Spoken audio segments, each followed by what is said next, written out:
Bismillahirrahmanirrahim. Assalamu alaikum. Welcome back to ISP Online Learning Management System. Today is lecture number 9 for the course of Properties of Structural Materials. This course is generally for MSc Civil Engineering. I myself engineer Dr. Muhammad Aslam, Assistant Professor, Department of Civil Engineering, Institute of Southern Punjab, Multan. Today is lecture number 9 and week number 9. So these are your reference text books. इन books के अलावा अगर आपके पास design of reinforce concrete structure से relevant या advance concrete technology से relevant कोई और बुक अवेलेबल है तो उसको भी आप यूज़ कर सकते हैं। जनरली जो थ्योरेटिकल पार्ट है वो हम properties of concrete by M Neville या concrete technology by M Neville and J Brooks, हम इन दो बुक्स को फॉलो कर रहे होते हैं। और डिज़ाइन के लिए आप नदीम हसन की structural concrete theory and design, reinforce concrete design by Kong वान एंड जो ये भी यूज़ कर सकते हैं। Design of concrete structures by Nilson Darwin and Dolan, ये भी यूज़ कर सकते हैं। इनके अलावा अगर आपके पास कोई और इंडियन ऑथर वगैरह अवेलेबल है तो उसको भी आप यूज़ कर सकते हैं। ज़्यादातर जो बुक्स के अंदर फ़र्क होता है वो डिज़ाइन के जो प्रोसीजर्स होते हैं वो ऑलमोस्ट सिमिलर फॉलो होते हैं, लेकिन यूनिट्स वगैरह का फ़र्क होता है। कोई एसआई सिस्टम को फॉलो करता है, कोई एफपीएस सिस्टम को फॉलो करता है। तो हम पाकिस्तान के अंदर जो जनरल इंडस्ट्री है हमारी, वो FPS system, fit pound system को ज़्यादातर प्रीफर किया जाता है। तो इस वजह से हम एफपीएस सिस्टम को इस कोर्स के अंदर जो है वो प्रीफर करेंगे। तो इनके अलावा अगर आपके पास कोई और बुक अवेलेबल है तो उसको भी आप यूज़ कर सकते हैं। So in our today's class we are going to discuss about strength of concrete, okay, how why the strength of concrete plays an important role in the construction industry। और concrete basically three phase system, या जब हम concrete के ऊपर load apply करते हैं तो किस तरह से लोड ट्रांसमिट होता है कंक्रीट के अंदर, not as a structure member. Concrete itself कैसे लोड को फेस करता है या बियर करता है, या कंक्रीट को थ्री फेज सिस्टम क्यों कहा जाता है। तो इन चीज़ों को हमने डिस्कस करना है। उसके अलावा हमारे पास स्ट्रेंथ में मजीद पैरामीटर्स क्या होते हैं, बेसिक स्ट्रेंथ्स वगैरह कौन सी हम फाइंड आउट करना चाहते हैं, इन तमाम पैरामीटर्स को आज हमने डिस्कस करना है। So first of all we have a concrete a three phase system. Concrete को हम थ्री फेज सिस्टम क्यों कंसीडर करते हैं? So to understand a three phase system model of concrete based on its basic constituents and how issues such as strength, load transfer and durability can be looked upon। कि जो model three phase system है वो basically किस तरह से काम करता है, उसके अंदर कौन से पैरामीटर्स हैं, कि how the durability of the concrete and load transfer mechanism and the strength of concrete basically are the basic parameters to understand, या to understand these parameters we have a concrete three phase system model. उस model को आपने समझना है ताकि जो हमें इन बेसिक प्रॉपर्टीज की नॉलेज पता चल सके। थ्री फेज सिस्टम के अंदर बेसिकली क्या है, तीन चीजें हैं। एक एग्रीगेट, दूसरा एग्रीगेट यानी कोर्स एग्रीगेट, दूसरा है मोर्टर। मोर्टर यानी फाइन एंड सीमेंट पेस्ट, यानी कि fine aggregate and cement paste का जो मिक्सचर है वो हमारा सेकंड फेज कहलाता है। थ्री फेज सिस्टम के अंदर एक फेज हो गया कोर्स एग्रीगेट, दूसरा हो गया मोर्टर एंड तीसरा हो गया द इंटरफेस। अब यहाँ पे इंटरफेस एक नई चीज है, दो तो मटेरियल हो गए, एक इंटरफेस नई चीज है। और किस तरह से ये इंटरफेस एक पॉजिटिव रोल प्ले करता है in terms of load transfer, in terms of strength and in terms of durability. So the importance of interface, यानी कि interfacial transition zone in concrete with an emphasis on strength and material transported are also discussed here. So we have to, first of all we have to understand the phases in concrete, then behavior under the action of load, and third thing we have to discuss about the interfacial transition zone in a three phase system। concrete three phase system के अंदर इन तीनों चीज़ों को हमने discuss करना है। सबसे पहले phases क्या होते हैं, उसके बाद लोड ट्रांसफर मैकेनिज्म किस तरह से काम करता है, then we have ITZ interfacial transition zone, ये किस तरह से रोल प्ले करता है एक पॉजिटिव कंक्रीट और ड्यूरेबल कंक्रीट बनाने के लिए। अब ये एक आपको इमेजेस नज़र आ रही हैं कि कंक्रीट का एक सैंपल बना हुआ है। फॉर एग्जांपल अगर आप ग्राइंडर या कटर के ज़रिए से उसके सैंपल को काटते हो, कोई भी एक क्यूब है उसका सरफेस जो है उसको आप काटो या सेंटर से कट करो, तो अंदर से जो आपको एक सेक्शन नज़र आता है कंक्रीट का, वो इस तरह से नज़र आता है कि कंक्रीट के अंदर जो एग्रीगेट्स की डिस्ट्रीब्यूशन है कोर्स एग्रीगेट की, वो through out the section uniformly distributed होते हैं। और साथ में आपको एक पेस्ट और मोर्टर भी नजर आ रहा है, कोर्स एग्रीगेट भी नजर आ रहा है। तीसरा इंटरफेस आपको नजर नहीं आ रहा। इंटरफेस बेसिकली क्या है उसको हम मजीद देखते हैं। फर्स्ट ऑफ ऑल इस इमेज को आप देखो कि कंक्रीट है, उसको ग्राइंडर के जरिए से हमने कट किया तो आपको ये इमेजेस नजर आ रही हैं। अब एक शिमेटिक डायग्राम है कि कंक्रीट का वो इमेज जो पिछली स्लाइड के अंदर देखा वो यहाँ पे भी आपको नजर आ रहा है। अगर मैं इसका शिमेटिक डायग्राम बनाता हूँ तो शिमेटिक डायग्राम के अंदर आपको जो बॉक्स नजर आ रहा है बीच में येलो जो है वो सर्कल्स हैं, येलो सॉरी ब्लैक सर्कल्स हैं, और साथ साथ जो है वो व्हाइटिश और ग्रेइश कलर की जो पेस्ट नजर आ रही है। व्हाइटिश और ग्रेइश कलर की जो पेस्ट है उसको हम रिप्रेजेंट करा रहे हैं, नाम दे रहे हैं फाइन एग्रीगेट एंड बाइंडर, जिसको हम मोटर कहते हैं। और जो आपको ब्लैक डॉट्स नजर आ रहे हैं या ब्लैक बॉल्स नजर आ रही हैं उनको हम रिप्रेजेंट करते हैं एज अ कोर्स एग्रीगेट। तो ये एक शिमेटिक डायग्राम है कंक्रीट का, हमने अपनी तरफ से एक डायग्राम बना ली। अब हम अज्यूम करते हैं, क्या अजम्पशन होती है, concrete must be in this state in the form of fresh और in the form of harden states. यानी कंक्रीट आपका जब आप पहले पानी ऐड कर दिया, सारे मिक्सचर बना दिए, उस वक्त जब आप कंक्रीट को देखते हो तो कोर्स एग्रीगेट की जो डिस्ट्रीब्यूशन है वो through out the material proper distribution होती है, और आपका जो फाइन एग्रीगेट की डिस्ट्रीब्यूशन है वो भी through out the material proper distribution होती है, इन फ्रेश स्टेट भी, इन हार्डन स्टेट भी। तो दोनों कंडीशन के अंदर ये हमारी अजम्पशन है कि मटेरियल जो है वो प्रॉपरली डिस्ट्रीब्यूटेड है। So now to understand the phases, अब हम सबसे पहले जो है फेजेस को अंडरस्टैंड करते हैं, क्या थ्री फेज सिस्टम क्या है। अब वही जो मॉडल या शिमेटिक डायग्राम जो हमने बनाई, कोर्स एग्रीगेट और हमारे पास मोटर पेस्ट था, इनको मैं डिस्ट्रीब्यूट कर देता हूं या मैं ब्रेक कर देता हूं दो पार्ट्स के अंदर, कि मेरी जो पेस्ट है उसको मैं सेपरेट कर देता हूं मोटर को और कोर्स एग्रीगेट को। अगर आप सेपरेट कर देते हैं, लोड वगैरह कुछ भी अप्लाई नहीं कर रहे फिलहाल, जस्ट आप इसको देखें कि हमने दोनों मटेरियल जो यूनिफॉर्मली डिस्ट्रीब्यूटेड थे, अगर हम अज्यूम करें कि हाफ मटेरियल जो है वो हमारा सैंड है और हाफ मटेरियल सैंड और मोटर है, और हाफ मटेरियल या सैंड और सीमेंट का मिक्सचर है, और हाफ मटेरियल जो है वो हमारा कोर्स एग्रीगेट है। तो हमने डिस्ट्रीब्यूशन की कि हम ब्रेक कर रहे हैं दोनों मटेरियल्स को सेपरेटली। तो इस इमेज के अंदर आप जस्ट एक डिस्ट्रीब्यूशन देखें कि ऊपर वाला जो हाफ रीजन है वो आपको नजर आ रहा है एज अ मोटर, और नीचे वाला जो हाफ रीजन है वो आपको नजर आ रहा है as a coarse aggregate. So phases in series को आप इग्नोर करो इस स्लाइड के अंदर, और लोड को भी फिलहाल इग्नोर करो। जस्ट जो मटेरियल की शिमेटिक डायग्राम थी उसमें से दोनों मटेरियल यानी पेस्ट और मोटर फाइन एग्रीगेट उसको हमने सेपरेट कर दिया मोटर के फेज को, और जो कोर्स एग्रीगेट फेज था उसको भी हमने सेपरेट कर दिया दो अलग अलग ब्लॉक्स के अंदर। अब similar to the previous slide के अंदर अगर आप देखो तो हमने कोर्स एग्रीगेट को नीचे रखा और फाइन एग्रीगेट या जो मोटर था उसको हमने ऊपर रखा, इस तरह से दो डिस्ट्रीब्यूशंस बनाई। अब आपके माइंड में क्वेश्चन अराइज हो रहा होगा कि अगर मैं डिस्ट्रीब्यूशन इनकी उस तरह से नहीं करता एक दूसरे के ऊपर, हम दोनों साइडों पे रख देते हैं दोनों मटेरियल्स को, तो हमारी डिस्ट्रीब्यूशन इस तरह से आ जाएगी कि दोनों मटेरियल्स आपके एक तरफ जो है वो पूरा का पूरा आपका पिछली स्लाइड के अंदर तो नीचे आपका कोर्स एग्रीगेट था, ऊपर आपने मोटर रख दिया था। अब यहाँ पे हमने एक तरफ जो है लेफ्ट साइड के ऊपर मोटर रख दिया और राइट साइड के अंदर कोर्स एग्रीगेट रख दिया, तो दो डिस्ट्रीब्यूशंस हैं। मटेरियल जो है आपके दोनों तरफ से डिस्ट्रीब्यूट हो सकते, इनके अलावा आपके पास तीसरा तो कोई ऑप्शन नहीं है कि आप किस तरह से मटेरियल को डिस्ट्रीब्यूट करते हो यूनिफॉर्मली अगर हम कंसीडर करें। तो पहला जो केस था वो हमारा क्या कहलाता है, सीरीज या फेजेस इन पैरेलल या फेजेस इन सीरीज, सॉरी, पहला जो पिछली स्लाइड के अंदर था। और इस तरह से अगर हम मटेरियल्स को रखते हैं तो दोनों मटेरियल जो हैं वो फेजेस इन पैरेलल कहलाते हैं। अब ये हमारी डिस्ट्रीब्यूशन थी अंडरस्टैंड करने के लिए कि फेजेस के अंदर मटेरियल्स जो हैं जब उनको हम ब्रेक करते हैं तो दोनों कंडीशंस के अंदर सीरीज में किस तरह से रखे हमने और पैरेलल में किस तरह से रखे। अब आगे देखते हैं कि ओवरऑल जब हम इनके ऊपर लोड अप्लाई करते हैं तो क्या ओवरऑल वेरिएशन या चेंजेस आती हैं। अब पहले हमने कंडीशन क्या पढ़ी कि first of all we have to understand the phases, हमने दो फेजेस किए। एक, अगर हम मटेरियल को सीरीज में रखते हैं तो सीरीज के अंदर हमने रख के देखा, उसके बाद हमने दूसरे फेज के अंदर हमने मटेरियल्स को पैरेलली रखा।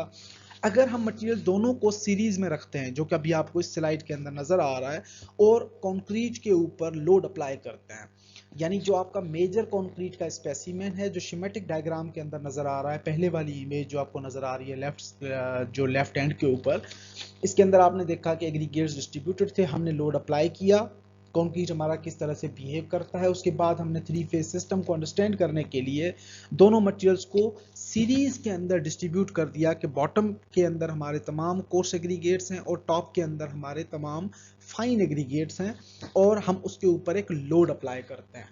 अब इस पोजीशन में जब आप लोड अप्लाई करते हो, both materials motor and aggregate carry the same load, कि आपका लोड ऊपर से अप्लाई हो रहा है तो दोनों मटेरियल कंप्रेस हो रहे हैं, दोनों मटेरियल के अंदर जो लोड ट्रांसमिशन है वो लोड ट्रांसमिशन दोनों मटेरियल एक जितना ही लोड कैरी कर रहे हैं क्योंकि एक दूसरे के ऊपर रखे हुए हैं। Therefore, the stresses in both materials are same. कि स्ट्रेस जो है लोड पर यूनिट एरिया वो दोनों मटेरियल सिमिलर हैं, लोड आपका एक ही लोड उठा रहे हैं दोनों मटेरियल के अंदर एक्शन का, इस वजह से हम कंसीडर करते हैं कि स्ट्रेसेस जो हैं वो सेम है। लेकिन the strains in both materials will be different depending on the EI value या E वैल्यू।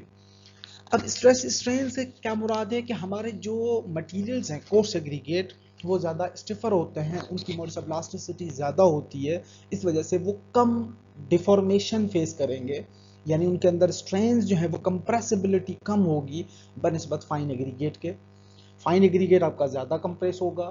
तो इस वजह से हम क्या करें, स्ट्रेसेस तो सेम है लेकिन दोनों material in case of series या in case of phase in series हमारे जो दोनों मटेरियल्स हैं वो स्ट्रेसेस सेम फेस करेंगे लेकिन स्ट्रेन्स जो हैं वो डिफरेंट होंगी क्योंकि मोड्स ऑफ इलास्टिसिटी की वैल्यू दोनों मटेरियल्स की डिफरेंट है।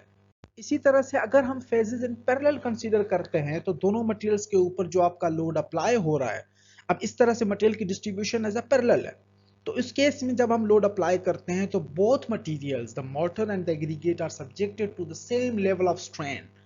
अब लेवल ऑफ स्ट्रेन दोनों में सेम हो जाएगा क्योंकि आपका जैसे ही कंप्रेसिबिलिटी अप्लाई करोगे दोनों मटेरियल्स पैरेलल रखे हुए हैं तो इक्वली लोड जो है इक्वली डिफॉर्मेशन जनरेट करेगा दोनों मेंबर्स के अंदर। जितने आपके कोर्स एग्रीगेट डिफॉर्मेशन होगी ई की वैल्यू की वजह से बहुत कम डिफॉर्मेशन हो तो उतना ही फाइन एग्रीगेट डिफॉर्म हो रहा होगा। तो स्ट्रेन्स जो है वो दोनों मटेरियल्स में सेम होगी लेकिन they share the total load there by making the stress intensities different. अब यहाँ पे स्ट्रेस इंटेंसिटीज डिफरेंट हैं। पहले केस में क्या था, स्ट्रेस इंटेंसिटीज जो है वो सेम थी, डिफॉर्मेशंस डिफरेंट थी, स्ट्रेन्स डिफरेंट थी। यहाँ पे हमारे पास स्ट्रेन सेम है और डिफॉर्मेशंस जो है वो हमारे पास जो स्ट्रेसेस हैं वो डिफरेंट होंगी।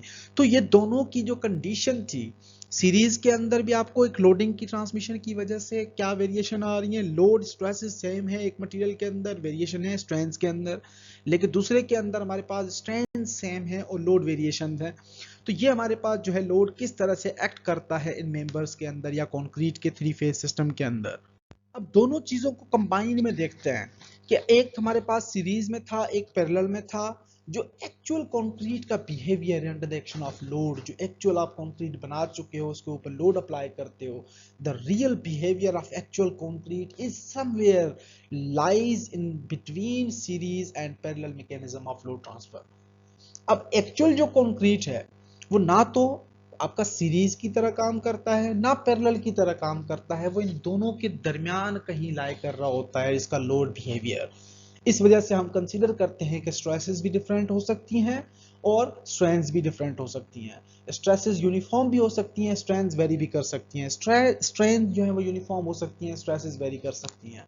तो ये हमारा जो है कम्युलेटिव जो एक्चुअल रियल कंक्रीट है उसका बिहेवियर जो है वो सीरीज के अंदर भी, सीरीज फेज के अंदर या पैरेलल फेज के दरमियान कहीं लाई कर रहा होता है।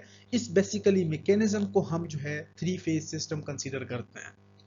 अब दो फेजेस हमारे पास आ गए, एक हमारा था मोटर, दूसरा था कंक्रीट। अब थर्ड फेज क्या है, what is interface. Interface basically जब आप अगर मटेरियल को सीरीज में रखते हैं फेजेस के, तो जो आपका मोटर और कंक्रीट के दरमियान जो एक बॉन्डिंग लेयर है, जो आपको एक लाइन डॉटेड लाइन नजर आ रही है, इस लाइन से नीचे और जो आपका कोर्स एग्रीगेट शुरू हो रहा है, दोनों के दरमियान एक छोटी सी लेयर है। दोनों मटेरियल जो आपस में चिपके हैं, दोनों मटेरियल ने आपस में जो बॉन्ड बनाया है, उस बॉन्ड को बेसिकली हम इंटरफेस कहते हैं।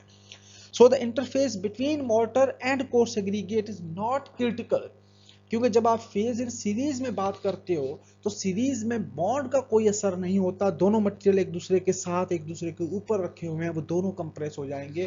तो इस केस के अंदर हमारा जो इंटरफेस है उसका इतना कोई क्रिटिकल रोल नहीं है। बॉन्ड जो है वो है लेकिन बॉन्ड हमारा इतना सेंसिटिव बॉन्ड नहीं है कि लोड अप्लाई करो और बॉन्ड जो है वो ब्रेक हो जाए, because both materials are carrying similar load. इस केस के अंदर सिमिलर लोड अप्लाई हो रहा है, तो इस वजह से बॉन्ड का जो है वो इंटरफेस का कोई खास रोल नहीं है। इंटरफेस दोनों मटेरियल्स के दरमियान जो एक बॉन्ड है उसको हम इंटरफेस कंसीडर करते हैं। अब जब हम इंटरफेस की बात कर रहे हैं तो जब हमारे मटेरियल पैरेलल के अंदर हैं तो वहाँ पे इंटरफेस का जो रोल है वो बहुत ज़्यादा क्रिटिकल हो जाता है, क्योंकि दोनों मटेरियल जो है वो यहाँ पे लोड अप्लाई हो रहा है वो डिफरेंट हो सकता है, स्ट्रेंस डिफॉर्मेशन जो है वो सिमिलर हो सकती हैं। इस केस के अंदर आपका जो मटेरियल है वो बॉन्ड जो है इंटरफेस है उसके ऊपर डायरेक्टली असर पड़ रहा है। The interface between mortar and aggregate is very critical in this case because we must ensure the proper bond between both materials to retain the strains. कि अगर आपकी दोनों मटेरियल डिफरेंट नेचर के हैं, मोर्टर और सीमेंट पेस्ट डिफरेंट नेचर है, coarse aggregate different nature का है, तो जो स्ट्रेंस हैं, स्ट्रेंस अगर आप यूनिफॉर्म रखना चाहते हो या स्ट्रेंस की वेरिएशन को आप बढ़ाना नहीं चाहते, किसी एक मटेरियल के अंदर यूनिफॉर्मिटी रखना चाहते हो, तो वहां पे प्रॉपर बॉन्ड होना जरूरी है। अदरवाइज जो है वो बॉन्ड आपका यहाँ पे इंटरफेस जो है वो क्रिटिकल रोल प्ले करता है। So therefore we can conclude that the concrete is a three-phase material, namely coarse aggregate, mortar, fine aggregate and binder का combination, and third is the interface कि कंक्रीट को इसी तीन मैकेनिज्म्स की वजह से, तीन मटेरियल्स या तीन फेजेस की वजह से अ थ्री फेज सिस्टम का नाम दिया गया, जिसके अंदर पहला फेज आपका कोर्स एग्रीगेट है, दूसरा फेज आपका मोर्टर है, मोर्टर इज अ कॉम्बिनेशन या combined combination of fine aggregate and cement. उसके बाद तीसरा जो फेज है वो हमारा इंटरफेस है, जिसके अंदर मोर्टर और कोर्स एग्रीगेट जो है आपस में बॉन्ड जो बनाते हैं। यहाँ पे आपको डॉटेड लाइंस नजर आ रही हैं या आपको जो इंक्लाइन लाइंस नजर आ रही हैं, बीच वाला जो पोर्शन है शेडेड पोर्शन, उसको हमने इंटरफेस का नाम दिया, जो कि बेसिकली आपका बॉन्ड है। सो इंटरफेस को अगर हम मजीद स्टडी करते हैं तो it will be consider as an interfacial transition zone, जिसको आपने ITZ का नाम बड़े फेमस तरीके से यूज किया जाता है इंडस्ट्री के अंदर या बुक्स के अंदर आप पढ़ते हैं ITZ, इंटरफेशियल ट्रांजिशन जोन। अब कॉन्क्रीट एक शिमेटिक डायग्राम है, उसको हमने तीन फेजेस या दो फेजेस के अंदर डिस्ट्रीब्यूट कर दिया। एक फेज हमारा है सीरीज के अंदर, दूसरा फेज है पैरेलल के अंदर। दोनों डायग्राम्स के अंदर आपको जो है इंटरफेसेस नजर आ रही हैं, एक में इंक्लाइन लाइंस नजर आ रही हैं, दूसरे में डॉटेड लाइन नजर आ रही है पैरेलल दोनों मटेरियल्स के दरमियान। तो जो आपको ये जो बेसिकली आपका जो इंटरफेस या शेडेड जो पोर्शन है, बॉन्ड है, उसको हम कहते हैं इंटरफेस या ITZ, interfacial transition zone. So the zone of paste surrounding aggregate particle in concrete is termed as an interfacial transition zone, popularly known as ITZ। कि जो आपकी एग्रीगेट है, कोर्स एग्रीगेट है, उसके सराउंडिंग में जो पेस्ट लगी हुई है, वो जो बॉन्ड बनाती है आपके एग्रीगेट के साथ, दैट बॉन्ड बेसिकली या that cement paste and bond with coarse aggregate will be considered as an ITZ या इंटरफेशियल ट्रांजिशन जोन या इंटरफेस। इस पिक्चर के अंदर आप देखें कि जो आपको जो ब्लैक डॉट नजर आ रही है, वहां पे आपने देखा कि एक सराउंडिंग में येलो कलर की लाइन लगी हुई है। The zone of paste surrounding aggregate particle in concrete is termed as an interfacial transition zone, popularly known as ITZ, जैसा मैंने डिस्कस किया, which was occurred due to bleeding and small amount of segregation occurred during the placement of concrete. जब आप concrete को place करते हो तो थोड़ी सी सेग्रीगेशन, थोड़ी सी ब्लीडिंग या डिफेक्ट वगैरह भी हो सकते हैं कंक्रीट के अंदर, थोड़ा सा कोई पानी वगैरह जो है एग्रीगेट के पार्टिकल के सराउंडिंग में इकट्ठा हो जाता है, या आपका जो पेस्ट है वो एग्रीगेट के साथ जो बॉन्ड बना लेता है, बेसिकली उसको हम ITZ या इंटरफेशियल ट्रांजिशन जोन कंसीडर करते हैं। जब आप कंक्रीट को प्लेस कर रहे होते हो तो ये मैकेनिज्म आपका जनरेट होता है। तो ये हमारा कंप्लीट था कंक्रीट थ्री फेज सिस्टम। उसके बाद हम आते हैं स्ट्रेंथ ऑफ कंक्रीट के ऊपर। You all are familiar with the strength of concrete is commonly considered as the most valuable property. ये बहुत ही ज्यादा इंपॉर्टेंट प्रॉपर्टी है, although in many particular cases other characteristics such as durability and permeability may in fact be the more important। Sometimes हम permeability, durability को भी important consider करते हैं, लेकिन मोस्ट वैल्यूएबल प्रॉपर्टी जो है वो स्ट्रेंथ ऑफ कंक्रीट है। स्ट्रेंथ के अंदर हमें ओवरऑल पिक्चर मिल रही होती है कंक्रीट की कि strength is directly related to the structure of the hydrated cement paste, कि सीमेंट पेस्ट जो है उसने अपना प्रॉपर रोल अटेंड किया या नहीं किया। प्रॉपर रोल प्ले करने के बाद एक मटेरियल जो है कम्युलेटिव कितनी हमें एक वैल्यू देता है या उसकी कितनी इंपॉर्टेंट एक वैल्यू हमें मिल रही है, जिसकी वजह से हम ओवरऑल पिक्चर को आइडेंटिफाई करते हैं कंक्रीट की। Strength of concrete can be defined as an ultimate load that causes a failure, or is it its resistance or rupture, and its unit or force unit is divided by millimetre या square millimetre के अंदर। Force पर stress हम consider करते हैं, या stress is equal to force पर unit area consider करते हैं जिस तरह से। तो ये एक अल्टीमेट लोड है स्ट्रेंथ, जिसके अल्टीमेट लोड को अप्लाई करो और जहां पे मेंबर आपका फेल हो जाए, तो वो हमें एक वैल्यू मिलती है जिसको हम as a strength of concrete represent कराते हैं।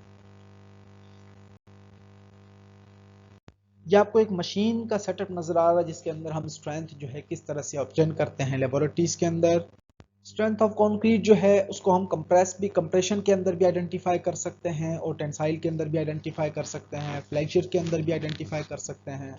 उसके बाद स्ट्रेंथ के मजीद कुछ पैरामीटर्स या मजीद कुछ और प्रॉपर्टीज हैं such as modes of elasticity, creep and shrinkage of concrete. 3S words basically are important in terms of strength of concrete. Number one is stress, a weight or load applied to the concrete. Number second is the strength, concrete's ability to carry the weight or load in Newton per square millimeter.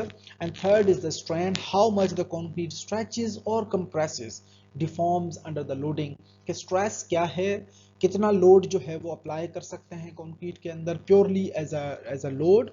उसके बाद strength जो कि हमें पर unit area मिल रही होती है, stress जो है वो स्ट्रेस ही होती है स्ट्रेंथ बेसिकली, जिसके हम पर यूनिट एरिया कंसीडर करते हैं। Stress is the totally load and strain is the deformation, कि लोड के अंदर आया कंक्रीट जो है हम कंप्रेस करते हैं तो कितनी डिफॉर्मेशन आती है, और जब स्ट्रेस जो है वो स्ट्रेसेस या टेंसाइल स्ट्रेसेस अप्लाई करते हैं तो मेंबर के अंदर कितनी वेरिएशन आती हैं। उसके बाद हमारे पास है फेल्यूर और फ्रैक्चर। फ्रैक्चर या फेल्यूर जो है वो कोई भी मटेरियल है जब हम लोड अप्लाई करते हैं up to 40 to 60% of its ultimate capacity, जब हम अप्लाई करते हैं तो डिस्ट्रेसेस जो हैं वो अप्लाई होना शुरू हो जाती हैं, या मेंबर के अंदर जो हल्की हल्की क्रैक्स या हेयर क्रैक्स इमर्ज होना स्टार्ट हो जाती हैं।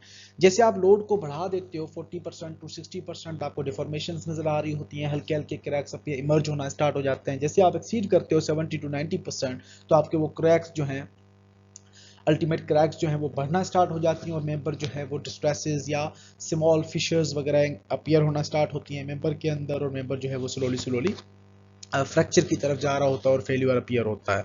So at ultimate load and beyond, the specimen will increasingly disrupted and eventually fractured in the large number of separate pieces. क्या आप जैसे ही अल्टीमेट लोड के ऊपर पहुंचते हो तो अल्टीमेट लोड के अंदर जो हमारा मेंबर है वो टोटली फेल हो जाता है। कहने का जो मकसद है कि अप टू 40 to 60% आप इजीली लोड अप्लाई कर सकते हो, हल्के हल्के क्रैक समहाउ अपीयर हो भी सकते हैं।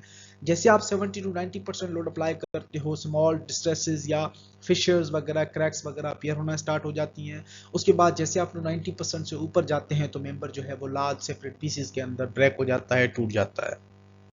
ये आपको डायग्राम नजर आ रही है, नंबर ऑफ क्रैक्स हैं, स्ट्रेसेस एंड स्ट्रेन्स हैं, कि जैसे आप मेंबर के अंदर लोड अप्लाई करते हो अप टू 0 to 50% स्ट्रेसेस आपने अप्लाई की, तो उसमें stable crack initiation sometimes chances होते हैं हल्के हल्के जो है वो क्रैक्स वगैरह अपीयर होना भी स्टार्ट हो जाती हैं। जैसे आप 50 to 70% या 80% तक मूव करते हो, स्टेबल क्रैक प्रोपेगेशन, अगर कोई क्रैक हल्का फुल्का आ भी गया है तो वो बढ़ना स्टार्ट हो जाता है। उसके बाद जो है आप जैसे ही 70% से बियॉन्ड अप टू 100% तक लोड अप्लाई करते हो तो मेंबर जो है वो अनस्टेबल क्रैक में कन्वर्ट हो जाता है, यानी वो क्रैक्स जो हैं आप जो है वो इनरिपेयरेबल क्रैक्स हैं, यानी कि वो क्रैक अब अपीयर हो चुके हैं, अब वो आउट ऑफ कंट्रोल हो चुके हैं, यानी कि आप उनको दोबारा जो है मॉडिफाई नहीं कर सकते। तो हमारा जो क्रैक है 70 to 90% या अप टू 100% जो है मेंबर फेल्यूर की तरफ जा रहा होता है। और स्ट्रेन का जो प्रोफाइल है वो आपको इस ग्राफ के अंदर देख रहे हैं कि जैसे ही स्ट्रेन यूनिफॉर्मली बढ़ती जा रही है विद रिस्पेक्ट टू स्ट्रेस, और स्ट्रेस के बाद पीक स्ट्रेस पे पहुंच के जैसे ही वहां पे मैक्सिमम स्ट्रेंथ मिल जाती हैं और स्ट्रेन उसके बाद जो है मजीद एलोंगेट हो रही है, जिसको हम डक्टाइल नेचर या डक्टाइल फेल्यूर मैकेनिज्म कंसीडर करते हैं। उसके बाद कंक्रीट स्ट्रेंथ के डिफरेंट जो है वो मेजरेबल पैरामीटर्स हैं। हम कंक्रीट की स्ट्रेंथ में कंपैरेटिव स्ट्रेंथ भी ऑब्टेन करते हैं, टेंसाइल स्ट्रेंथ है, शियर स्ट्रेंथ है, बॉन्ड स्ट्रेंथ है, इंपैक्ट स्ट्रेंथ है, फटीग स्ट्रेंथ है। कंपैरेटिव स्ट्रेंथ आपको ऑलरेडी पता है, कोई भी हम क्यूब्स और सिलेंडर्स बनाते हैं जिनको मशीन के जरिए से यूनिफॉर्म लोड अप्लाई करके हमें स्ट्रेंथ की वैल्यू मिलती है। कंप्रेसिव लोड अप्लाई करके हम वैल्यू को ऑब्टेन करते हैं, क्यूब्स भी यूज करते हैं, सिलेंडर्स भी यूज करते हैं, you all are very familiar with the comparative strength. Tensile strength यानी कि कंप्रेशन में कंप्रेसिव लोड अप्लाई हो रहा था, टेंसाइल में पुलिंग लोड अप्लाई करते हैं, जिसके अंदर 3 पैरामीटर्स हैं या 3 इसके डिफरेंट टाइप्स हैं। आप डायरेक्ट टेंशन टेस्ट अप्लाई करते हो, मशीन के अंदर कोई जाज वगैरह प्रिपेयर करके दोनों तरफ से सैंपल को खींचो और पुलिंग फोर्स अप्लाई करके मेंबर को ब्रेक करो। तीसरा जो है वो हमारा मोड्स ऑफ रप्चर टेस्ट है, जो कि अगेन हमें फ्लेक्सुरल स्ट्रेंथ के जरिए से भी हमें टेंसाइल स्ट्रेंथ को हम प्रिडिक्ट कर सकते हैं। और तीसरा जो मेथड है that is the splitting failure या स्प्लिटिंग टेंसाइल स्ट्रेंथ, जिसके अंदर मेंबर को हम हॉरिजॉन्टल पोजीशन में रखते हैं, हॉरिजॉन्टल पोजीशन में रखने के बाद सेंटर के अंदर लोड अप्लाई करते हैं और मेंबर जो है स्प्लिट हो जाता है दो हिस्सों के अंदर, तो उसको हम स्प्लिटिंग टेंसाइल स्ट्रेंथ कंसीडर करते हैं। यानी टेंसाइल स्ट्रेंथ के तीन क्राइटेरियाज हैं। Number 1 is the direct tension, second is the modes of rupture या आपकी flexural strength of concrete, and third is the splitting tensile strength. So relationship between compressive strengths and tensile strengths, कि अगर आपके पास compressive strength की value है 28 days की compressive strength की value है, तो आप direct tensile strength, splitting tensile और फ्लेक्सुरल टेंसाइल स्ट्रेंथ तीनों की वैल्यूज को प्रिडिक्ट कर सकते हैं बाय यूजिंग एनालिटिकल एक्सप्रेशंस। जो एनालिटिकल इक्वेशंस हैं डायरेक्ट टेंसाइल के लिए वो हमारे पास 0.35 अंडर एफसी डैश है, जो कि एफसी डैश जो है बेसिकली आपका मेगा पास्कल में होना चाहिए। स्प्लिटिंग टेंसाइल के अंदर आपकी जो है वो फार्मूला है 0.5 under f c dash again in mega pascal, यानी कि आपके पास 24 या 25 मेगा पास्कल की कंक्रीट है, आप इस फार्मूले के अंदर रखते हो, तो आपकी डायरेक्टली स्प्लिटिंग टेंसाइल या डायरेक्ट टेंसाइल या फ्लेक्सुरल स्ट्रेंथ के लिए फार्मूला आप 0.64 इंटू अंडर एफसी डैश आप यूज करके वैल्यू को एस्टिमेट कर सकते हैं। उसके बाद कंक्रीट के अंदर शेयर स्ट्रेंथ है। Shear strength of concrete is taken approximately equal to 20% of its comparative strength के कंपैरेटिव स्ट्रेंथ की 20% जो वैल्यू है उसको आप कंक्रीट की शेयर स्ट्रेंथ कंसीडर कर सकते हैं। उसके बाद बॉन्ड स्ट्रेंथ है। The strength of bond between steel reinforcement and concrete is called bond strength, की स्टील और कंक्रीट के दरमियान जो बॉन्ड डेवलप होता है उसको हम बॉन्ड स्ट्रेंथ कंसीडर करते हैं। Normally higher the strength of concrete higher will be the bond strength, लेकिन bond strength develops primarily due to the friction and adhesion between the steel reinforcement of concrete and concrete। तो अगर आपका steel जो है वो plane है, बिल्कुल plane बार आप यूज कर रहे हो, तो आपका बॉन्ड जो है वो वीकर बनता है। इसी वजह से हम स्टील के सरफेस के ऊपर डिफॉर्मेशंस या फ्रेगमेंटेशंस वगैरह होती हैं वही हम यूज करते हैं। तो जितना आपका सरफेस जो है वो फ्रिक्शन सरफेस होगा, जितना स्मूदर सरफेस होगा बॉन्ड स्ट्रेंथ कम होगी, जितना आपका सरफेस जो है बेटर फ्रिक्शन और एडहेजन डेवलप करेगा कंक्रीट के साथ, तो बॉन्ड स्ट्रेंथ आपकी ज्यादा हो जाएगी। In general, the bond strength is approximately proportional to compressive strength of concrete up to 20 megapascal। 20 megapascal तक जितनी आपकी कंक्रीट की स्ट्रेंथ बढ़ती जाएगी, बॉन्ड स्ट्रेंथ आपका उतना ही बढ़ता जाएगा। ये एक रियलिस्टिक एग्जांपल है जो कि लैब के अंदर बीम्स वगैरह टेस्ट किए जा रहे हैं, डिफरेंट क्रैक्स पैटर्न वगैरह हम किस तरह से ऑब्टेन करते हैं। उसके बाद नीचे आपको डिफरेंट फेल्यूर्स नजर आ रहे हैं। ए के अंदर फ्लेक्सुरल फेल्यूर है, मेंबर आपका जहाँ पे लोड अप्लाई हो रहा है उसके बिल्कुल एग्जैक्टली नीचे जो है टॉप बॉटम सरफेस के अंदर आपके मेजरली क्रैक्स अपीयर होते हैं और वो क्रैक्स प्रोपोगेट होते हैं टुवर्ड्स द टॉप सरफेस, और टॉप सरफेस जहाँ पे लोडिंग अप्लाई हो रही है सेंट्रल रीजन, वहां से क्रैक्स जो है वो डाउनवर्ड की तरफ मूव करते हैं, तो उसको हम फ्लेक्सुरल फेल्यूर कंसीडर करते हैं। बी के अंदर आपका शेयर फेल्यूर है एट ओवरले एंड, जो आपका एंड के अंदर जहाँ पे लोड अप्लाई हो रहा है वहां से और जो आपकी सपोर्टिंग पॉइंट है वहां से दरमियान एक इंक्लाइन क्रैक जनरेट होता है, जिसको हम shear failure at overlay consider करते हैं। यानी कि बिल्कुल पीक टू पीक सरफेस आपका सपोर्ट के बिल्कुल नजदीक से लेके लोडिंग पॉइंट के नजदीक तक, और अगर सरफेस के थोड़ा सा हटके हो तो वो भी शेयर फेल्यूर ही कहलाता है, लेकिन नियर ओवरले कहलाता है। उसके बाद इंटरमीडिएट क्रैक डीबॉन्डिंग है। उसके बाद आपका कंक्रीट कवर सेपरेशन है। कवर सेपरेशन यानी आपका जो नीचे वाला जो कवर होता है स्टील के नीचे सरफेस वाला बॉटम सरफेस के अंदर, वो आपका सेपरेट हो जाता है सम केसेस के अंदर।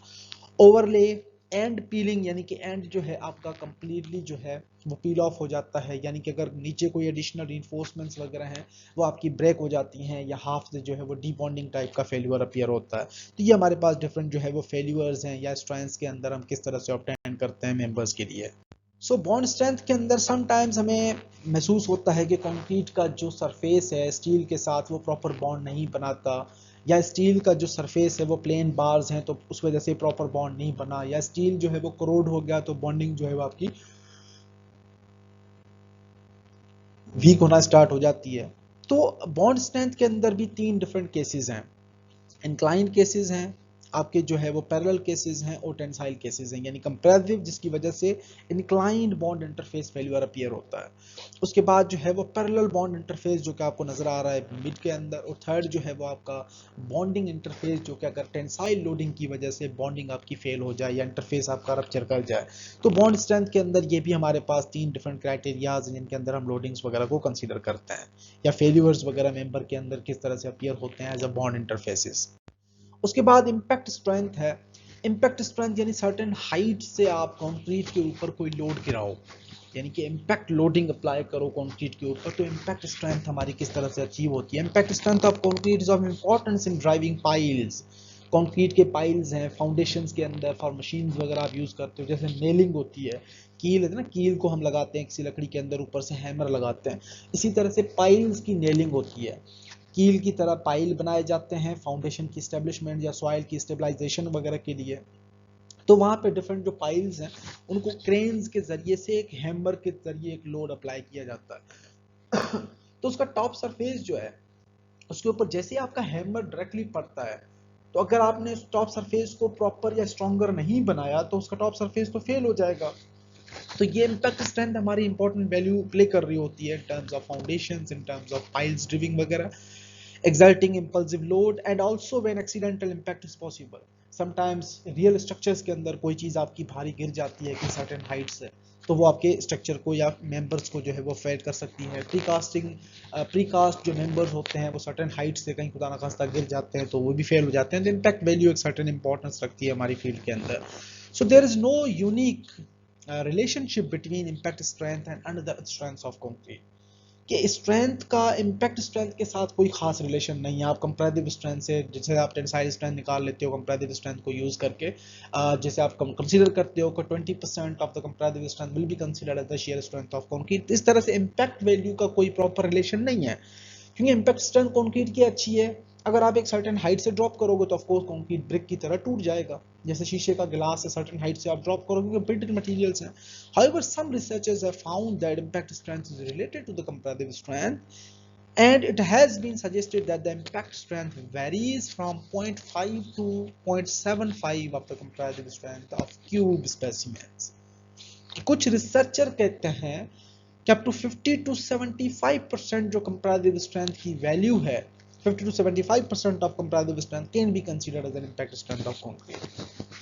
उसके बाद फटीग आपका रिपीटेड लोडिंग है, साइक्लिक लोडिंग्स हैं, जैसे आपके ब्रिजेस के केस के अंदर व्हीकल्स हैं कंटिन्यूअसली मूव कर रहे हैं from one end to other end, so the strength of concrete against cyclic और repeated loading is called as a fatigue strength, इसको हम फटीग स्ट्रेंथ कंसीडर करते हैं। मजीद हमारे पास स्पेसिफिकली जो फटीग है वो एक अलग, क्लोजली टोटली एक अलग चैप्टर है। फटीग को हम एनालाइज करते हैं, स्टील की एक छोटी सी आप बार उठाओ जो एक वायर होती है, या स्टेपलर की कोई पिन निकाल लो, उसको आप टेढ़ा करो सीधा करो, टेढ़ा करो सीधा करो, तो समहाउ उसकी जो डिफॉर्मेशन है सरफेस के अंदर, जैसे आप रिपीटेड लोडिंग साइक्लिक अप्लाई करते जाते हो वीकर पड़ता जाता है और एंड टूट जाता है। कोई भी वायर है, उस वायर को आप मूव करते हुए आओ तो अंदर से जो तार हैं स्टील वाली वो वीक पड़ के टूट जाती हैं। तो कंक्रीट के अंदर अगर आप रिपीटेड लोडिंग या फटीग लोडिंग अप्लाई करोगे तो of course it's very sensitive and very dangerous. So what are the factors that are affecting the strength of concrete? What cement ratio factor है, degree of compaction है, पानी बढ़ा दोगे strength reduce हो जाएगी, compaction proper नहीं करोगे strength कम आएगी। Ratio of cement to aggregate, cement आप बढ़ा देते हो as compare to the aggregate तो आपकी स्ट्रेंथ बढ़ जाएगी। Grading surface texture, shape, strength and stiffness of the particles, maximum size of aggregate. तो ये हमारे पास जो है वो वाटर सीमेंट रेशियो का ग्राफ है और नीचे आपकी constant workability with respect to the cement content and strength. तो ये आपका ओवरऑल एक रिलेशनशिप है। पानी का अमाउंट बढ़ा दोगे, वाटर टू सीमेंट रेशियो पानी बढ़ा दोगे स्ट्रेंथ रिड्यूस हो जाएगी, लेकिन सीमेंट कंटेंट बढ़ा दोगे और आपकी स्ट्रेंथ जो है वो इंक्रीज हो जाएगी even with the constant workability. Now we have a water cement ratio and degree of compaction.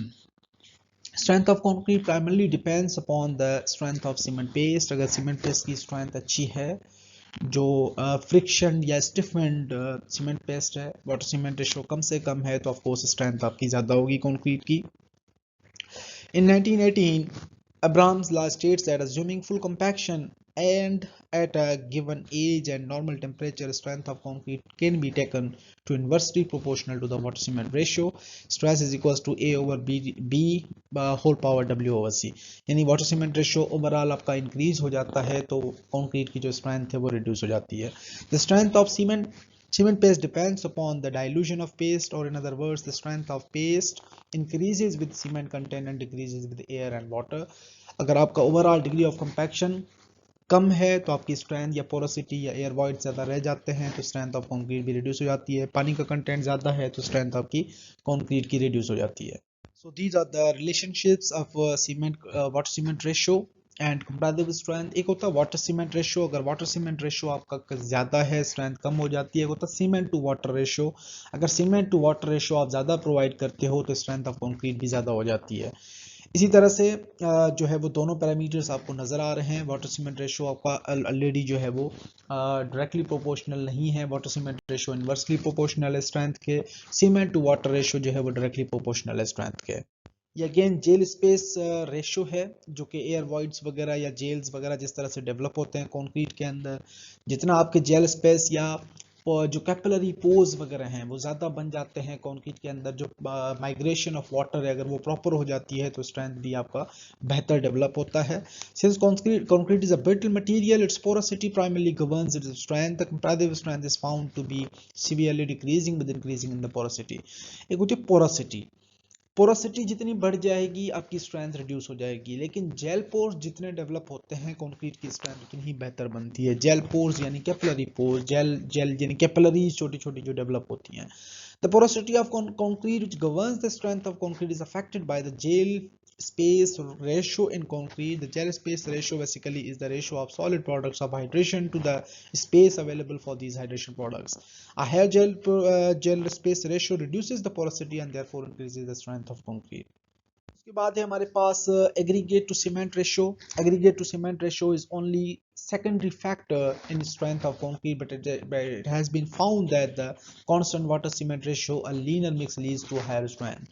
अगर वाटर सीमेंट रेशियो जो है कम है या वाटर सीमेंट रेशियो जो है आपने कांस्टेंट रखा है तो लीनर मिक्स है तो उसके अंदर जो है स्ट्रेंथ ज़्यादा अपीयर होती है। Some water may be absorbed by the aggregates. A larger amount of aggregate absorbs a greater quantity of water. इस वजह से जो है वो लीनर मिक्स जो है वो ज़्यादा स्ट्रेंथ देते हैं। A higher aggregate content will lead to a lower shrinkage and lower bleeding and therefore to less damage to the bond between the aggregate and the cement matrix. As a result, in a linear mix, the voids form the smaller fraction of the total volume of concrete, and it is these voids that have been the adverse effect on the strength of concrete. अब ये overall influence of aggregate to cement ratio है। Aggregate आप जितना ज़्यादा बढ़ाओगे concrete की shrinkage और bleeding और क्रीप वगैरह ये कम होती हैं, क्योंकि पेस्ट जो है सीमेंट की वो आपकी बेसिकली जो है हाइड्रेटेड या सीमेंट की जो पेस्ट है वो आपकी वॉल्यूमेट्रिक चेंजेस अपीयर करवाती है। अगर स्टोन ज़्यादा है तो उस केस के अंदर आपका श्रिंकेज और क्रीप जो ड्यूरेबल प्रॉपर्टीज़ हैं वो ज़्यादा बेहतर हो जाती हैं। लेकिन जो अगर एग्रीगेट आप बहुत ज़्यादा यूज़ कर दोगे, सीमेंट आप बहुत कम प्रोवाइड करोगे, तो ऑफ कोर्स आपकी स्ट्रेंथ जो है वो ओवरऑल अफेक्ट होगी। समहाउ जो लीनर मिक्सेस हैं, लीन कंक्रीट मिक्सेस हैं, उनके अंदर जो है वो कुछ स्ट्रेंथ वगैरह ज़्यादा डेवलप होती है, लेकिन उतनी नहीं होती जितनी रिच मिक्सेस के अंदर डेवलप होती है। So this is the effect of maximum size of aggregate. The larger the aggregate, the lower is the total surface area, and therefore the lower is the requirement of water for a given workability. Requirement workability के लिए आपकी जो size of effect है या aggregate की जो maximum size है वो एक रोल प्ले करती है। Use of larger size aggregate did not contribute to higher strength as expected from the theoretical considerations due to the following reasons. The larger maximum size of aggregate gives lower surface area for developing of gel bonds. जो gel bonds जो develop होती हैं उनके लिए area कम रह जाता है, उसके बाद जो उसकी वजह से जो है वो कंक्रीट की स्ट्रेंथ रिड्यूस हो जाती है। Secondly, bigger aggregate size causes a more heterogeneity in the mix, which will prevent the uniform distribution of load when stress is applied. कि आपका जो लार्जर एग्रीगेट है वो हेट्रोजीनियस बन जाता है। हेट्रोजीनियस यानी होमोजेनिटी नहीं रहती मटेरियल के अंदर, डिफरेंट जो है जेल पोज वगैरह की डिस्ट्रीब्यूशन प्रोडक्ट जो है वो प्रोडक्ट के अंदर या कंक्रीट के अंदर सही डेवलप नहीं हो पाती, उस वजह से जो है ओवरऑल स्ट्रेंथ भी रिड्यूस हो जाती है। When large size aggregate is used due to internal bleeding, the transition zone will become much weaker due to the development of micro cracks, which will result in the lower of the concrete comparative strength. उसके बाद porosity है। सबको पता है जितने volume of voids ज़्यादा रह जाते हैं कंक्रीट के अंदर, कंक्रीट की स्ट्रेंथ जो है वो ऑफ कोर्स रिड्यूस हो जाएगी। Moreover the strength of different materials are expressed as a fraction of their respective strengths at a zero porosity, a wide range of materials conform to the same relation between the relative strength and porosity, जो कि different figures वगैरह हैं उनको मजीद हम आगे देख लेते हैं। ये आपको पोरोसिटी के चार्ट्स वगैरह नजर आ रहे हैं कि प्लास्टर है या आप मोर्टर जो बनाते हो उसके अंदर अगर पोरोसिटी का कंटेंट जो है वाटर टू प्लास्टर रेशियो, अगर एक ओवरऑल प्लास्टर का जो रेशियो है वाटर का ज़्यादा हो जाता है, स्ट्रेंथ आपकी उसी हिसाब से जो है वो रिड्यूस होती हुई आती है। The general pattern is of interesting in understanding the role of voids in the strength of concrete, कि अगर आप नंबर ऑफ वॉइड ज़्यादा प्रोवाइड करते हो तो आपको जो आपकी स्ट्रेंथ है वो कम अचीव होती है या स्ट्रेंथ जो है वो सिग्निफिकेंटली रिड्यूस हो जाती है। More over the figure 2 as shown on the next slide makes it clear why cement compacts which have a very low porosity have very high strength। अगर कम से कम जो है वो पोरोसिटी होती है तो स्ट्रेंथ जो है वो बेहतर डेवलप होती है, ज़्यादा स्ट्रेंथ डेवलप होती है। ये आपको एक पूरा जो है influence of porosity on relative comparative strength या relative strength of various materials, जितनी आपकी पोरोसिटी जो है वो इंक्रीज होती जाती है उतनी ही स्ट्रेंथ जो है वो आपकी रिड्यूस होती जाती है। तो ये एक कॉमन फ्रेज है जिसके अंदर डिफरेंट मटेरियल्स हैं, आयरन है, स्टेनलेस स्टील है, प्लास्टर्स है, प्लास्टर ऑफ पेरिस है, उसके बाद डिफरेंट जो जिंक मटेरियल्स हैं, एल्यूमिना मटेरियल्स हैं, उनकी एक कंपैरेटिव एनालिसिस दी गई है कि जितने आपके वॉइड ज़्यादा प्रेजेंट होते हैं उतनी स्ट्रेंथ जो है वो आपकी कम रिड्यूस हो जाती है significantly. So furthermore, strictly speaking, strength of concrete is influenced by the volume of all voids in concrete, entrapped air, capillary pores, gel pores and entrapped air if present। एक होती है entrapped air, एक होती है entrained air, दोनों चीजें gel pores and capillary pores combine के अंदर ये तमाम चीजें ओवरऑल जो पोरोसिटी है उसको डिफाइन करती हैं। इंट्रैप्ड एयर यानी कि कोई एयर का वॉइड रह गया हो, इंट्रेंड एयर यानी कि एयर इंड्यूस कराई गई हो by using chemical mixtures, gel pores और कैपिलरी पोर्स, यानी कि तमाम चीजें मिला के ओवरऑल स्ट्रेंथ ऑफ कंक्रीट के ऊपर इफेक्ट आ रहा होता है। The exact form of the relationship is however uncertain, हमें कोई पता नहीं होता। Test on pressed and heat treated cement compacts as well as an ordinary cement paste leaves us still in doubt as to whether the logarithm of porosity is linearly relationship या related to the strength or its logarithm। Figure 4 and 5 illustrates the uncertainties जो कि हम मजीद आगे देखते हैं। As far as the strength of individual cement compounds is concerned, it has been found that to be linearly related to the porosity, यानी कि linearly कहने का मतलब कि जितनी पोरोसिटी ज्यादा है उतनी ही स्ट्रेंथ रिड्यूस होगी, उसी हिसाब से जो है वो हम रिप्रेजेंट कराते हैं। मजीद आपके पास जो है वो फिगर्स वगैरह आगे गिवन है। ये स्ट्रेंथ वर्सेस पोरोसिटी का लॉग स्केल है, लॉगरिथमिक जो इंक्रीमेंट और डिक्रीमेंट वगैरह आपको नजर आ रहा है, जिसके अंदर आप देख सकते हैं कि लीनियरली जितनी पोरोसिटी इंक्रीज हो रही है उतनी ही आपकी कंपैरेटिव स्ट्रेंथ जो है वो रिड्यूस होगी। Somehow we have other representative from the different research studies के हाई टेम्परेचर वगैरह अगर हम कंसीडर करते हैं, हाई प्रेशर्स वगैरह कंसीडर करते हैं तो वेरिएशन जो है वो लिटिल बिट चेंज हो जाती है as compare to the linear scale. यहाँ पे आपको नजर आ रही है लीनियरिटी के हिसाब से कि यहाँ पे भी सेम केस है, अगर हम लॉग स्केल के हिसाब से डिस्ट्रीब्यूट करें तो भी पोरोसिटी जितनी बढ़ती जाएगी स्ट्रेंथ आपकी उतनी ही अफेक्ट होगी या रिड्यूस हो जाएगी।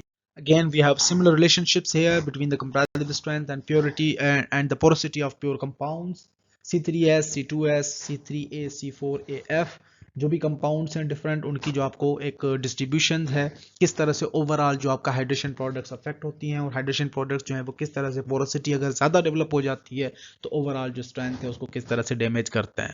यहाँ पे porosity comparison to the lesser degree of hydration and lesser degree of hydration के हिसाब से रिलेशनशिप्स हैं डिफरेंट, कि अगर आप डिग्री ऑफ हाइड्रेशन या पोर्स वगैरह लार्जर इंडिकेट कराते हैं या पोर्स जो है वो डायमीटर के हिसाब से अगर ज़्यादा हैं, so in addition to their volume, the shape and size of pores are also factors. The shape of the solid particles and their modes of elasticity also influences the stress distributions and therefore stress concentration within a concrete. Example of the pore distribution in concrete is also shown here in the figure, कि जितनी भी porosity वगैरह ज़्यादा है, overall volume, shape and size of the pores also affects the properties of concrete या overall जो है वो reduces the strength of concrete.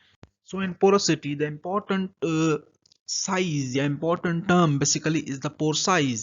For convenience expressed as a diameter, कि हम easy करने के लिए उसको as a diameter treat कर रहे हैं कि diameter of the pores. All the pores are by no means cylindrical or spherical in shape. The diameter represents a sphere with the same ratio of volume to surface area as the totality of the pores. कि कोई उसका ना circular shape में होते हैं, ना cylindrical में होते हैं, ना स्फेरिकल में होते हैं। हम उनको अज्यूम करते हैं कि लेट्स सपोज द ओवरऑल जो डायमीटर है वो रिप्रेजेंट कर रहा है एक स्फेयर को या एक शेप को, जो कि overall totality of the porosity जो है पोर्स को हम आइडेंटिफाई करते हैं। इट्स ओनली मैक्रोपोज, ये कुछ होते हैं माइक्रोपोज, कुछ होते हैं macropores, that is those whose diameter is larger than about 100 nm यानी नैनोमीटर्स कि 100 नैनोमीटर से साइज अगर उनकी ज़्यादा है दैट आर अप्रॉक्सीमेटली स्फेरिकल, उनको स्फेरिकल हम कंसीडर करते हैं, जो कि आगे फिगर के अंदर एक रिप्रेजेंटेशन है, एक शोन कराया गया है डिफरेंट जो पोर्स वगैरह उनको. So the spherical pores originate from the residual air bubbles or from imperfect cement particles packing, but are not readily detected in porosimetry, जो कि इक्विपमेंट वगैरह यूज होता है मेजरमेंट करने के लिए, because they are accessible only through connecting pores, वो चाहे वह नेरो इंट्रेंस वगैरह, अगर इंट्रेंस वगैरह उनकी नेरो है तो हम उनको देख सकते हैं या जो है वो उनको आइडेंटिफाई कर सकते हैं, अदरवाइज जो है वो ये कनेक्ट आपस में नहीं है तो हम उनको आइडेंटिफाई नहीं कर सकते. तो जो पार्टिकल्स 100 nm से बड़े हैं उनको हम मैक्रो के तौर पे ऑब्जर्व करते हैं और वो पोरोसिटी में एक मेजर रोल प्ले कर रहे होते हैं. अदरवाइज अगर पार्टिकल्स मजीद बारीक हैं, बहुत ज़्यादा छोटे हैं, तो उनको ना हम देख सकते हैं और ना ही वो एक खास कोई रोल वगैरह प्ले करते हैं पोरोसिटी के अंदर. ये आपको डिफरेंट शेप्स के अंदर जो है डिफरेंट पोर्स वगैरह की रिप्रेजेंटेशन है. Diagrammatic representation of the pore system in the hydrated cement paste, जिसके अंदर हम CSH यानी कि कैल्शियम सिलिकेट हाइड्रेट वगैरह को इंडिकेट करते हैं. मोनोलेयर वाटर हैं, उसके बाद जो है इंटरक्रिस्टाइन पोर्स हैं, डिफरेंट नेरो इंट्रेंसेस वगैरह हैं, वहाँ पे जो है वो हमें आइडेंटिफाई होते हैं. जो एक जो डिफरेंट लेयर्स आ रही हैं नज़र आपको, स्फेरिकल होर्स, जो स्फेरिकल पोर्स वगैरह, वो भी आप देख सकते हैं. तो ये ओवरऑल एक जस्ट रिप्रेजेंटेशन है कि हम अज्यूम करते हैं कि इस तरह से जो है वो हमारे पास मेंबर के अंदर पोर्स वगैरह या पोरोसिटी वगैरह जो है वो डेवलप होती है, किस तरह से CSH जो एक्ट करता है, calcium silicate hydrate, cement paste particles जो है वो किस तरह से एयर बबल्स वगैरह को इंड्यूस कराते हैं मेंबर के अंदर, और ओवरऑल जो है पोरोसिटी आपके मेंबर की रिड्यूस हो जाती है या अफेक्ट हो जाती है. So after that we have age of concrete. With the increase in age, of course, concrete develops its strength. Hydration process जो है वो आपका फास्ट होता जाता है और हाइड्रेशन प्रोसेस जो है वो इंक्रीज होता जाता है, जिसकी वजह से जो है एक रेशियो ऑफ स्ट्रेंथ जो है वो इंक्रीज हो जाता है. उसके बाद जो है increase in the strength of concrete at the same water cement ratio with increase in the early age from 1 to 28 days of the concrete के स्ट्रेंथ जो है कंक्रीट की वो with the same water cement ratio भी increase होती जाती है up to 28 days. उसके बाद जो है इंक्रीमेंट वो बहुत एक स्लो हो जाता है, जिसकी वजह से जो है वो हम उसको कंसीडर करते हैं एज अ मजीद स्ट्रेंथ वगैरह. तो जो आपकी एज है या रेशोज हैं, 7 डेज के ऊपर 67% आपको स्ट्रेंथ मिल रही होती है 28 डेज की, और 14 डेज के ऊपर 86% आपको स्ट्रेंथ मिल रही होती है. 28 डेज को हम 100% कंसीडर करते हैं. 3 मंथ्स के बाद आपको 1.17% यानी 17% स्ट्रेंथ ज़्यादा हो जाती है. 6 मंथ्स में थोड़ी सी इंक्रीज हो जाती है, फिर इस तरह से 5 ईयर्स तक अप टू थोड़ी थोड़ी इंक्रीज होती जाती है स्ट्रेंथ. तो ये आपको एक नीचे ग्राफ या age of concrete with respective comparative strength वगैरह भी आपको नजर आ रहा है. यहाँ से भी हम एक अंदाजा लगा के इसको आइडेंटिफाई कर सकते हैं. Influence of properties of coarse aggregate. अगर कोर्स एग्रीगेट अच्छे हैं स्ट्रेंथ आपकी अच्छी बनेगी. कोर्स एग्रीगेट की साइज ज़्यादा है, स्ट्रेंथ आपकी अफेक्ट हो सकती है. उसके बाद अगर ऑर्गेनिक सब्सटेंसेस वगैरह ऐड हैं कोर्स एग्रीगेट के अंदर तो आपको आपकी जो कंक्रीट की स्ट्रेंथ है वो भी अफेक्ट हो जाती है. तो ये डिफरेंट जो हम ऑलरेडी पढ़ा है एग्रीगेट की मजीद खासियतें, फिलर्स की क्या होती हैं, किस तरह से हम उनको आइडेंटिफाई करते हैं, यहाँ पे मजीद जो है वो समराइज फॉर्म में डिटेल्स प्रोवाइडेड हैं, इसको आप देख लीजिएगा. उसके बाद टेम्परेचर का इफेक्ट है. The rise in the curing temperature speeds of the chemical reactions, वो फास्ट कर देता है हीट ऑफ हाइड्रेशन प्रोसेस को, जिसकी वजह से ओवरऑल जो स्ट्रेंथ है वो अर्ली स्ट्रेंथ आपकी इंक्रीज हो जाती है. उसके बाद जो है उसके इल इफेक्ट्स वगैरह कम होते हैं, यानी कि कोई भी इल इफेक्ट या साइड इफेक्ट नहीं होता. आप इंक्रीज टेम्परेचर करके क्यूरिंग वाटर को बॉइल करके आप फास्ट कर सकते हो, जिसकी वजह से अर्ली स्ट्रेंथ आपकी इंक्रीज हो जाएगी, लेकिन अप टू 28 डेज जो है वो नॉर्मल हो जाता है. उसके बाद रेपेलेंटेशन hydration appears to form products of a poorer physical structure, probably more porous, so that the proportion of the pores will always remain unfilled. कि अगर आप बहुत ज़्यादा रैपिड हाइड्रेशन स्टार्ट करा देते हो, बहुत ज़्यादा बॉइलिंग वाटर या टेम्परेचर बहुत ज़्यादा इंक्रीज कर देते हैं, तो जो हाइड्रेशन प्रोडक्ट्स है वो कंप्लीट नहीं बन पाते. उसकी वजह से जो है जो पोर्स और जो आपके जो पोरोसिटी वगैरह डेवलप हो जाती है मेंबर के अंदर या कंक्रीट के अंदर, उसको फिर दोबारा रीफिल करना या उनको जो है वो काउंटर बैलेंस करना वो इम्पॉसिबल हो जाता है. So the gel space ratio rules that this will lead to a lower strength compared with the less porous. Though slowly hydrating process cement paste in which the high space gel ratio जो है will eventually be reached, कि अगर आप एक counter balance कर लेते हैं, for example एक up to certain mark temperature increase भी हो जाता है, तो जेल स्पेस जो रेशियो है वो डेवलप करता है और हीट ऑफ हाइड्रेशन जो प्रोसेस है वो एक थोड़ा सा फास्ट हो जाता है, जिसकी वजह से एक स्ट्रेंथ को हम काउंटर बैलेंस कर सकते हैं। लेकिन अगर बहुत ज़्यादा इनिशियल हाइड्रेशन जो है बहुत ज़्यादा फास्ट कर देते हो, रैपिड कर देते हो, तो वहाँ पे जो है हाइड्रेशन प्रोडक्ट्स वगैरह के अंदर स्ट्रेंथ के ऊपर अफेक्ट पड़ सकता है। उसके बाद मजीद थोड़ा सा ओवरव्यू देते हैं fatigue strength of concrete, modes of elasticity को, क्रीप एंड श्रिंकेज को। ये मजीद हम क्रीप एंड श्रिंकेज को आगे ड्यूरेबिलिटी के अंदर भी डिस्कस करेंगे, लेकिन हमारे पास जो है फटीग स्ट्रेंथ और ये मजीद प्रॉपर्टीज है, मोड्स ऑफ इलास्टिसिटी वगैरह, इनको हम किस तरह से ट्रीट करते हैं। Stress strain plot, modes of elasticity को अचीव करने के लिए हम बेसिकली स्ट्रेस स्ट्रेन ग्राफ या स्ट्रेस स्ट्रेन रिलेशनशिप डेवलप करते हैं।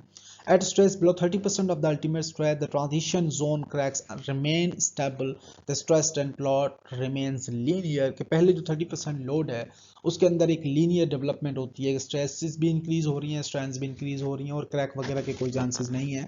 जो ट्रांजिशन जोन के अंदर जो क्रैक्स वगैरह हैं वो स्टेबल हैं स्टिल।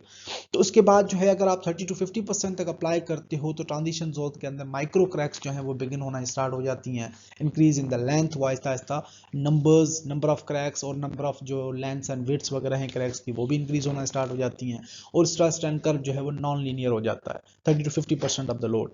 50 to 60% तक अगर आप लोड को मूव कराते हैं तो ultimate stresses cracks begin to form into the matrix, और वो मैट्रिक्स की तरह मूव करती हैं, while further increase up to the 75% the ultimate stresses the cracks in the transition zone become unstable, कि वो अनस्टेबल क्रैक्स हो जाती हैं जिनको फिर दोबारा स्टेबल पोजीशन में ले आना बहुत टफ हो जाता है, और क्रैक्स जो हैं वो प्रोपेगेट होना स्टार्ट हो जाती हैं, वो बढ़ना स्टार्ट हो जाती हैं, यानी कि जो उनकी ओपनिंग विड्थ है वो इंक्रीज होना स्टार्ट हो जाती है। The stress strain curve bends towards the horizontal, कि जब आप 75% तक मूव करते हो तो आपका जो ट्रेंड है पहले लीनियर था 30% तक, 30 to 50% या 50% तक जो है वो इंक्रीज हो रहा था कर्व फॉर्म के अंदर। उसके बाद जो है अप टू 50 to 60% या 75% तक वो बैंड हो जाता है हॉरिजॉन्टल डायरेक्शन के अंदर। उसको मजीद हम ग्राफ वगैरह को देखेंगे तो ओवरऑल जो है वो हमें क्लियर हो जाएगा। ये आपको स्ट्रेस स्ट्रेन कर्व नजर आ रहा है नीचे। Concrete is not a truly elastic material as evident from the non linear stress strain curve for concrete showing in the figure, कि नॉन लीनियर मटेरियल जो है वो प्रॉपर्ली नहीं है, क्योंकि इलास्टिक मटेरियल जो है वो उसको हम ट्रीट नहीं कर रहे। समहाउ हम कंसीडर करते हैं कि मटेरियल के अंदर जो अप टू 30% तक अगर आप स्ट्रेसेस अप्लाई करते हो तो वो लीनियरेबल स्ट्रेसेस हैं, यानी कि वो रिकवरेबल स्ट्रेसेस हैं, वापस मटेरियल अपनी ओरिजिनल पोजीशन में आ जाता है। लेकिन जैसे आप 75% से इंक्रीज करते हो अल्टीमेट स्ट्रेसेस को up to 80%, the stress reaches a critical stress level for a spontaneous crack growth under the sustained stress। Crack बहुत ज़्यादा बढ़ जाते हैं, cracks propagate rapidly in both the matrix and the transition zone। Failure occurs when the cracks join together and become continuous, कि आपका आहिस्ता आहिस्ता 80% के बाद जो है वो क्रैक्स कंबाइन होना शुरू हो जाती हैं, छोटे छोटे क्रैक्स जो है वो कनेक्ट हो जाते हैं, फिर ITZ जो है वो अफेक्ट होना स्टार्ट हो जाता है। उसके बाद जो है हमारे जो एक आपका जो मैट्रिक्स था ओवरऑल, जो सीमेंट पेस्ट का मैट्रिक्स हो गया, या जो एग्रीगेट के साथ जो एक कम्युलेटिव जो आपका मोटर पेस्ट मैट्रिक्स था वो आपका ब्रेक होना स्टार्ट हो जाता है। तो एक जो है हमारे पास ट्रेंड किस तरह से डेवलप होता है, ये ग्राफ वगैरह भी आपको गिवन है नीचे। उसके बाद जो है हम डिफरेंट सीकेंस, इनिशियल टेंजेंट्स और स्ट्रेस स्ट्रेन वगैरह किस तरह से बनाते हैं। टेंजेंट मॉड्यूलस है, सीकेंट मॉड्यूलस है, किस तरह से हम इनिशियल वैल्यूज स्लोप्स वगैरह रिकॉर्ड कर रहे होते हैं, उनके मजीद पैरामीटर्स वगैरह भी गिवन है यहाँ पे। यहाँ पे स्ट्रेस स्ट्रेन जो है वो डिफरेंट सॉलिड मटेरियल्स का और कंपैरिजन स्टील कंक्रीट के साथ भी आपको गिवन है, यानी ऊपर वाला जो स्ट्रेस स्ट्रेन है वो बेसिकली आपका फ्रैक्चर या स्टील मटेरियल का है, नीचे वाला जो है वो आपका कंक्रीट का है। किस तरह से स्ट्रेन 0.002 जो हम पढ़ते हुए आए हैं डिजाइंस के अंदर। उसके बाद जो फेल्यूर स्ट्रेंथ हैं 0.003 मैक्सिमम स्ट्रेंथ, वो हमारे पास ऑलरेडी गिवन है। किस तरह से स्ट्रेंथ्स वेरी करती हैं दोनों मटेरियल्स के अंदर। स्टील के अंदर एक यील्डिंग पॉइंट भी है यहाँ पे, और कंक्रीट जो है वो स्मूथ मूव करता है। 45% of the concrete comparative strength will be considered as a linear portion. उसके बाद जो है हमारा जो मटेरियल है वो हॉरिजॉन्टली मूव करता जाता है पर पैराबोलिक फॉर्म के अंदर, और एक कंप्लीटली ट्रेंड हमें डेवलप होता है। पहला जो ट्रेंड है वो इंक्रीजिंग ट्रेंड होता है, उसके बाद डिसेंडिंग ट्रेंड ब्रांच जो है वो डेवलप होती है। उसके बाद मॉड्यूलस ऑफ इलास्टिसिटी की डिटर्मिनेशन है, हम डिफरेंट सिलेंडर्स क्यूब्स वगैरह भी आइडेंटिफाई करते हैं। अगर आप किसी मटेरियल या मेंबर के अंदर ओवरऑल जो है वो डिफ्लेक्शन या डिटर्मिनेशन डिफ्लेक्शन जो है वो अपना एक डिफॉर्मेशन फाइंड आउट करना चाहते हैं, उसके लिए फार्मूला वगैरह भी हमारे पास अवेलेबल है, WL³/48 EI हम नॉर्मली यूज़ करते हैं बीम्स वगैरह के लिए। और जो मॉड्यूलस ऑफ इलास्टिसिटी है, मशीन के ज़रिए से हम एक पूरा स्ट्रैंड प्रोफाइल जो बनाते हैं, स्ट्रैंड का एक बेसिकली सेटअप बना हुआ होता है, उसके अंदर जो है वो हम सिलेंडर्स को नॉर्मली यूज़ करते हैं। सिलेंडर को यूज़ करने के बाद पहले हम 30% तक का लोड अप्लाई करते हैं, ताकि जो लीनियर पोर्शन है मशीन को पॉज कर देते हैं, लीनियर पोर्शन के अंदर स्ट्रेसेस यूनिफॉर्मली डिस्ट्रीब्यूट हो जाएं, उसके बाद हम लोड को इंक्रीज करते जाते हैं। तो इस तरह से जो है वो कंप्रेसोमीटर या एक्सटेंसोमीटर जो है वो भी लगाया जाता है टू मेजर द डिफॉर्मेशंस या स्ट्रेंथ्स वगैरह, draw stress strength diagram and determine the required modes of इलास्टिसिटीज वगैरह हम उसको कैलकुलेट करते हैं। उसके बाद डिफरेंट जो है मोड्स ऑफ इलास्टिसिटी के सिलेंड्रिकल स्पेसिमेंस हैं, फॉर एग्जांपल 100 by 300 के, which is loaded in the compression. A compress meter is used to measure the longitudinal strains and an extensometer is used to measure the transverse strains on the specimens. So chord modulus of elasticity जो हम calculate करते हैं वो strains S2 minus S1 divided by strain 2 minus 0.0005 हम को deduct कर देते हैं। स्ट्रेस 2, स्ट्रेस 1 40% स्ट्रेस इसके ऊपर है, उसके बाद जो है वो हमारे पास 50 तक वैल्यू है। उसके बाद जो हमारे पास मॉड्यूलस ऑफ इलास्टिसिटी है या लॉन्गिट्यूडिनल स्ट्रेंथ्स हैं प्रोड्यूस्ड बाय S2 डायरेक्शन, ये हम फार्मूलाज वगैरह भी यूज़ करते हैं। पिछले जो स्लाइड है उसके अंदर हमारे पास बीम का फार्मूला था, deformation is equal to WL³/48 EI।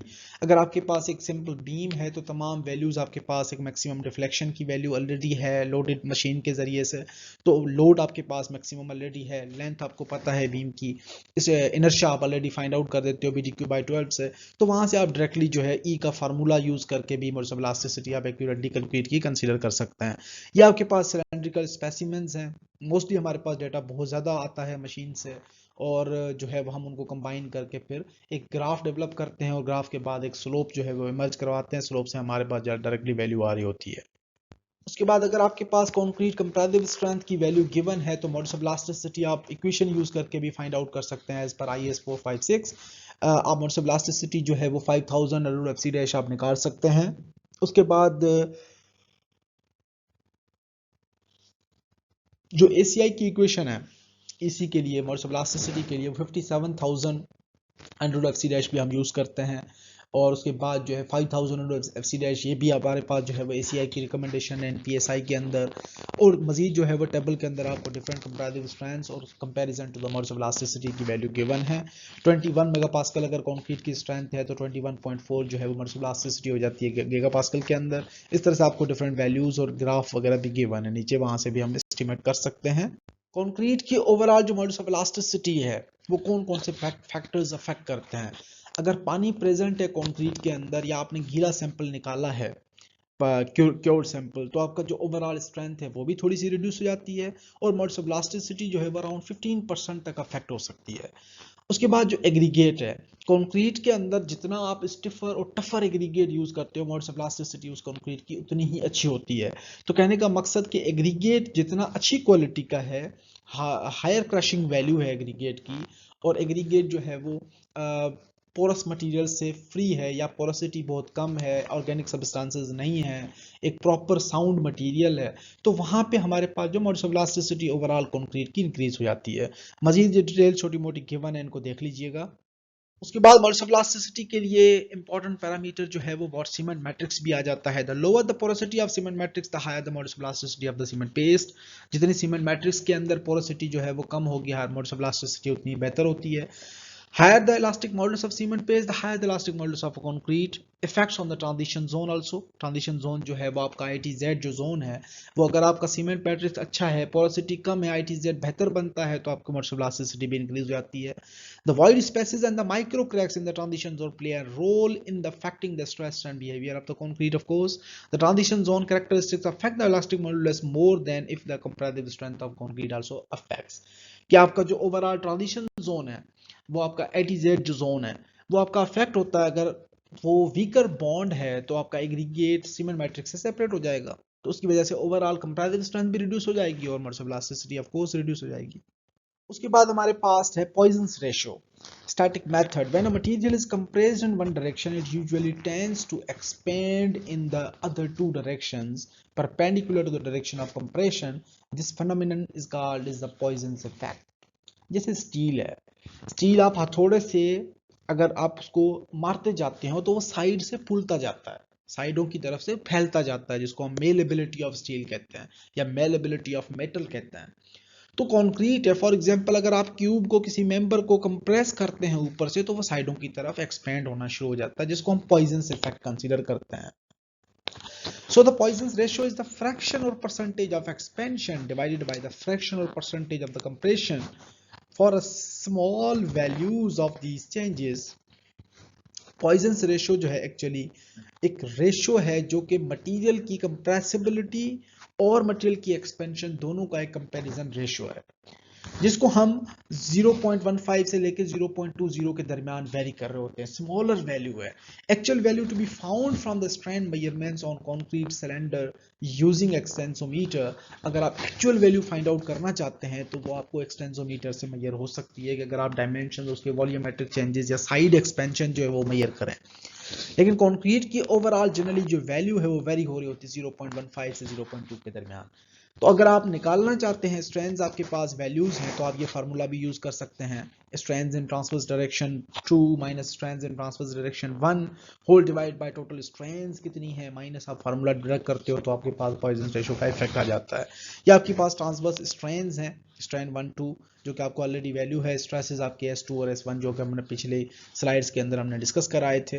तो ये ओवरऑल जो है वो पॉइजन इफेक्ट है। लेकिन कंक्रीट के अंदर हम पॉइजन की एक कॉमन वैल्यू जो है चूज कर रहे होते हैं normally in the range of 0.15 to 0.2, और हम लेबोरेटरीज वगैरह के अंदर पॉइजन का कोई इफेक्ट वगैरह कैलकुलेट नहीं करते स्टैटिकली जो है वो इक्विपमेंट वगैरह यूज करके, क्योंकि कंक्रीट में हम अज्यूम करते हैं कि वॉल्यूमेट्रिक चेंजेस वगैरह इतनी नहीं है जितनी स्टील वगैरह के अंदर होती हैं, या स्टील है या कोई भी रबड़ का मटीरियल है, अगर आप यूटीएम के अंदर प्लेस करते हो, उसके ऊपर लोड अप्लाई करते हो, तो वो साइडों की तरफ फैलना स्टार्ट हो जाता है। लेकिन कंक्रीट इस तरह से नहीं है। तो ये हमारा था आज का lecture. That's all for today. Thank you very much.